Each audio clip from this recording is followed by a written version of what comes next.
নমস্কার প্রিয় দর্শক শ্রোতা মণ্ডলী, সমাচার ত্রিপুরা চ্যানেলের পক্ষ থেকে নিয়ে শুভেচ্ছা এবং ভালোবাসা। আমি ডক্টর এস.পি. গোস্বামী আপনাদের সামনে এসে গেলাম। দেখুন, শীত পড়েছে, উইন্টার সিজন চলছে। তো গরম আর শীতের মধ্যে তো একটা ডিফারেন্স আছে, আপনারা জানেন। বেশি গরম পড়লে মনে হয় শীত কবে আসবে, আর এখন যে শীত এসেছে মনে হচ্ছে গরম কবে আসবে, এরকম একটা অবস্থা। আসলে মানে নদীর ওপার হয়ে ছাড়িয়া নিঃশ্বাস, ও বাড়িতে স্বর্গ সুখ আমার বিশ্বাস। মানে ওই যে ডিফারেন্সটা, মনে হয় যেন ওইটা ভালো, ওইটা ভালো, ওইটার থেকে ওইটা ভালো। আবার ওইটাতে যখন পৌঁছে গেলাম তখন মনে হচ্ছে এটা ভালো। মানুষ যখন গরিব থাকে তখন টাকার জন্য পাগল হয়ে যায়, আর যখন প্রচুর টাকা পয়সা হাতে এসে যায় তখন মনে হয় ধুর, এর চেয়ে আমার ওই আগে যে গরিব ছিলাম তখন ভালো ছিলাম।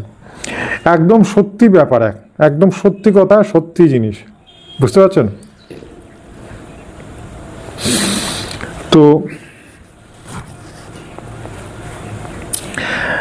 তো এটা একদম একটা সত্যি কথা, কিন্তু এটা সবাই স্বীকার করবেন আমি জানি।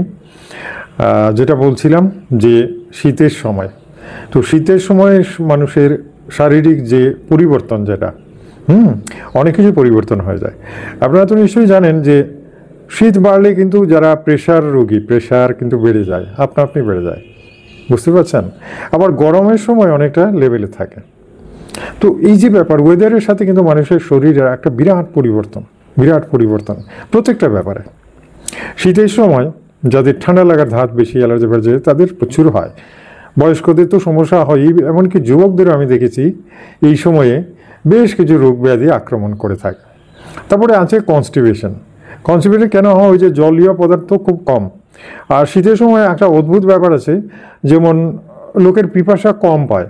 বর্ষাকালে যেরকম একটু পরে পরে শরবত খেতে ইচ্ছে করে, আর সেই কারণে মানুষ সারাদিন প্রচুর জল খায়। আর শীতের সময় উল্টো, মানে জল আর খাওয়াই হয় না। অথচ দেখুন, শীতের সময় শুষ্ক আবহাওয়ার কারণে জলীয় বাষ্প খুব কম থাকে বাতাসে, সেটার জন্য ভেতরটা একদম শুকিয়ে যায় মানুষের। সেই সময়ে গরমের চেয়ে শীতের দিনে বেশি জল খাওয়া উচিত, কিন্তু অনেকেই জল খান না। যদি বা খান, একটু গরম জল করে তারপরে খান, সেটাও খারাপ। ঠান্ডা জল আর গরম জলের মধ্যে একটা বড় ডিফারেন্স আছে। ঠান্ডা জলটা শরীরের জন্য খুবই ভালো, আর গরম জলটা তো আসলে অনেকগুলো ব্যাপার আছে, শরীর পূরণ করতে পারে না। গরম জলের জায়গা আলাদা, ঠান্ডা জলের জায়গা আলাদা আমাদের শরীরে।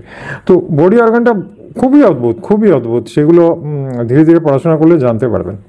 আসুন, এখন যে সিরিজ চলছে সেটাতে আমি কিন্তু আপনাদের প্রত্যেকটা ওষুধ সম্পর্কে পরিচিত করাতে চাই। আমার লম্বা সিরিজ অনেকদিন চলবে, কারণ সবগুলো ওষুধ সম্পর্কে আমি জানাবো। ম্যাটেরিয়া মেডিকা পড়তে হবে না, বই পুস্তক পড়তে হবে না, আমার ভিডিও দেখে ওষুধ সম্পর্কে জানতে পারবেন। আর তখন কিন্তু এটা ইজিলি আপনারা ব্যবহার করতে পারবেন, কারণ এটা একটা বড় জ্ঞান, বুঝতে পারছেন? কোন রোগে কোন ওষুধ সেটা আলাদা ব্যাপার, কিন্তু ওষুধটা জেনারেলি কি কি কাজে আসে সেটা জানলে পরে আপনি অনেকটাই শিখতে পারবেন, অনেকটাই জানতে পারবেন। এমনকি আপনার যদি কখনো প্রশ্ন জাগে যে আমার এই রোগটা হয়েছে, আমি কোন ওষুধটা খাবো, তাহলে আরও ক্লিয়ারলি বিষয়টা বুঝতে পারবেন। আসুন, আজকে যে ওষুধটা আমি নির্বাচন করেছি সেটার নাম হচ্ছে একদম কমন, মানে সব হোমিওপ্যাথি দোকানে পাওয়া যায়, গ্রামগঞ্জের বাজারে পাওয়া যায়, যে কোনো দোকানে পাওয়া যায়, সস্তা, একেবারেই সস্তা। সেই ওষুধটার নাম হচ্ছে ব্রায়োনিয়া অ্যালবাম। ব্রায়োনিয়ার নাম অনেকে জানেন, আবার অনেকে জানেন না। যারা হোমিওপ্যাথি নিয়ে বিশেষ পড়াশোনা করেননি বা চর্চা নেই, তাদের কাছে ব্যাপারটা নতুন, ব্রায়োনিয়ার নামটা নতুন। আর যারা একটুখানি ওষুধপত্র নিয়ে নাড়াচাড়া করেছেন তারা তো ভালোভাবেই জানেন হোয়াট ইজ ব্রায়োনিয়া। এই যে ব্রায়োনিয়া ওষুধটা, এটাকে আমরা কিন্তু একেবারে উঁচু জায়গায় স্থান দিয়েছি হোমিওপ্যাথিতে, কারণ ব্রায়োনিয়া অলরাউন্ডার বলতে পারেন। নাক্স যেমন অলরাউন্ডার, ব্রায়োনিয়াটাকেও অলরাউন্ডারই বলতে পারেন, কারণ এটা একাধারে মানুষের যে কত রোগের কাজ করে একটা করে বলছি, বুঝতে পারছেন? সবার আগে যে জিনিসটা, অর্থাৎ একেবারে একদম কমন যে রোগের জন্যে লোকেরা এটা দেন বা গ্রামগঞ্জের ডাক্তাররা এই ওষুধটা ব্যবহার করেন, একদম কমন, সেটা হচ্ছে সর্দি কাশি। মেনলি কাশি বলা হয়, আর সর্দি হলেও দেওয়া যায়, আমরা দিয়েছি, সর্দিতেও খুব ভালো কাজ করে এটা। তাহলে ব্রায়োনিয়া সর্দিতে কাজ করে এবং কাশিতে খুব ভালো কাজ করে, এটা একদম লিখে রাখুন। এটা হচ্ছে প্রধান ব্যাপার। তা সত্ত্বেও ব্রায়োনিয়া কিন্তু আরও অনেক রোগের কাজ করে। তবে সেখানে কিন্তু পাওয়ারের ব্যতিক্রম হতে পারে, বুঝতে পারছেন তো? আমি যে পাওয়ারটা নিয়ে আজকে আলোচনা করছি সেটা হচ্ছে 30 পাওয়ার, এর নিচেও আছে, বাট আমি 30ই বলবো, কারণ এটাই আপনারা নাড়াচাড়া করেন। এটাই নাড়াচাড়া করুন, সেফ, এবং দুপুরটা করে দিনে 4 বার খাওয়া যায়, এটা 3 ঘন্টা পর পর খাওয়া যায়। হ্যাঁ, খুব সুন্দর মেডিসিন। আচ্ছা, যদি কাশি হয়ে যায় তো সারাদিন খেলে পড়ে, ওই 3-4 বার খেলে পড়ে দেখা গেছে একদিনই কাশি শেষ, বুঝতে পারছেন? এবার আসছি বাত রোগ, হাঁটু ব্যথা, কোমর ব্যথা, এটা ওটা, বিভিন্ন রোগে এই ব্রায়োনিয়া কিন্তু কাজ করছে, বুঝতে পারছেন তো? সেখানে কিন্তু আমি বলবো যে 200 পটেন্সি অথবা মাদার টিঞ্জার 3x 1x এগুলো দারুণ কার্যকরী। 1x 3x মাদার টিঞ্জার এগুলো হলে আধা কাপ জলের মধ্যে 10 ফোঁটা মিশিয়ে দিনে 2 বার বা 3 বার করে খাওয়া যায় বাতের ব্যথার জন্য, হাঁটু ব্যথা, কোমর ব্যথা, এইসবে দুর্দান্ত কাজ করে, বুঝতে পারছেন? আচ্ছা, থার্ডলি যেটা নিউমোনিয়া বলুন বা বুকে ব্যথা বলুন, বুকে ব্যথা হয় বিভিন্ন কারণে, হতে পারে ঠান্ডা লেগে হতে পারে, নিউমোনিয়া স্টাইলে হতে পারে, অনেক কিছু হতে পারে। বুকে ব্যথায়ও ব্রায়োনিয়া খাওয়া যায়। সেক্ষেত্রে 30 পটেন্সি যদি নেন 3 ঘন্টা পরপর 2 ফোঁটা বা 3 ফোঁটা করে খাওয়া যায়, আপনি ইজিলি দেখবেন 1 দিন 2 দিনে আপনি সুস্থ হয়ে গেছেন, ঠিক আছে? আসছি আরও আরেকটু মানে কি বলবো, আরেকটু ডিপে আসছি, যেটা অনেকেই জানেন না, অনেকে ইউজ করেন না। মনে করেন মেয়েদের মাসিক হচ্ছে না, বুঝতে পারছেন? মেয়েদের মাসিকটা রেগুলার হচ্ছে না, নাক দিয়ে মাঝে মাঝে রক্ত পড়ে, নাক দিয়ে ব্লিডিং হয়। তো অনেকেই ভাবেন আরে বাবা এটা আবার কি হয়ে গেল, এটা তো মারাত্মক একটা সিমটম। নাক দিয়ে রক্ত পড়া মানে সাংঘাতিক ব্যাপার, দেখলে ভয় লাগে।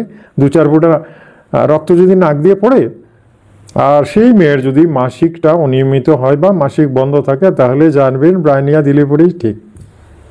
তাহলে দেখুন তো এটা কত জটিল, বুঝতে পারছেন তো কত জটিল। থার্ডলি মাথা ঘুরে, ভোরবেলা ওঠার পরে, ঘুম থেকে ওঠার পরে মাথা ঘুরে।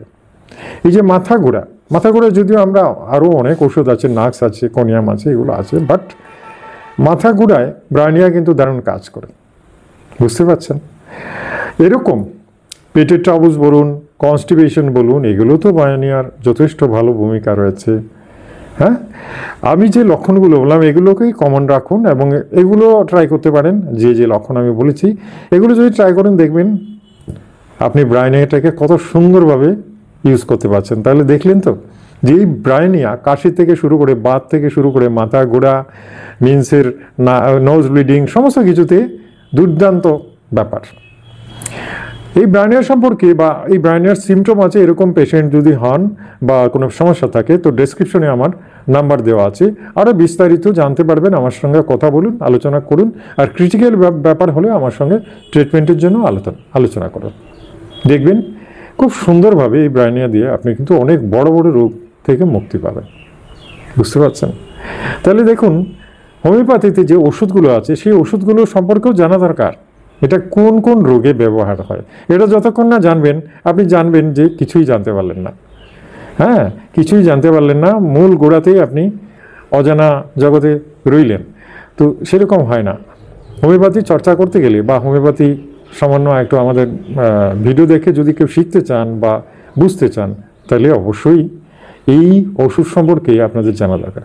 তো এই সিরিজে আমি প্রত্যেক দিন কিন্তু একটা করে নতুন নতুন ওষুধ বলবো, আর আপনারা মন দিয়ে ভিডিওগুলো, আমি দেখছি খুব সুন্দরভাবে আপনারা এটাকে ফলো করছেন, কারণ সকলের জানার ইচ্ছা, কৌতূহল আছে, এবং আপনারা জানবেন যে এটা এত প্রপার, এত সঠিক যে এটাতে আপনারা মোটামুটি এটা জানলে পরে আপনারা এই সমস্ত রোগী এটা ইউজ করতে পারবেন, ঠিক আছে? আমার চ্যানেলে আজকে যারা প্রথম এলেন, ঠিক আছে, অবশ্যই চ্যানেলটাকে সাবস্ক্রাইব করে নেবেন। তাহলে কী হবে, প্রত্যেক দিন আপনার মোবাইলে আমার ভিডিওগুলো চলে যাবে। কিন্তু সেটা করতে গেলে বেল আইকনটা টিপে দিতে হয়, আর অল নোটিফিকেশানটা অ্যালাউ করে দেবেন। তাহলে দেখবেন আপনার মোবাইলে আমার ভিডিওগুলো চলে যাবে। আর প্রত্যেক দিন আপনি নতুন নতুন জিনিস জানতে পারবেন, শিখতে পারবেন, চর্চা করতে পারবেন। বাট প্রফেশনে যাবেন না, আইনত বিরুদ্ধ প্রফেশনে কখনোই যাবেন না। আপনি অন্য কাউকে ওষুধ দিয়ে ব্যবসা করতে পারবেন না, কখনোই না। আমাদের ভিডিওগুলো জাস্ট ফর এডুকেশন, শুধুমাত্র শিক্ষার জন্যে, বোঝানোর জন্যে, এই ভিডিওগুলো আমরা পাবলিশ করছি যাতে আপনারা জানতে পারেন, বুঝতে পারেন, আর নিজের জন্য প্রয়োগ করতে পারেন, আপনার ফ্যামিলির জন্য অল্প বিস্তর প্রয়োগ করতে পারেন। ঠিক আছে, আসুন, এই ভিডিওটা ভালো লাগলে একটা লাইক দিন, আর বাকি যারা আছে বন্ধুবান্ধব তাদেরকে শেয়ার করেন লিঙ্কটা। ঠিক আছে, আচ্ছা, আগামীকাল আরেকটা মূল্যবান ঔষধ নিয়ে আলোচনা করব। হ্যাঁ, ততক্ষণের জন্য বিদায় চাইছি। নমস্কার।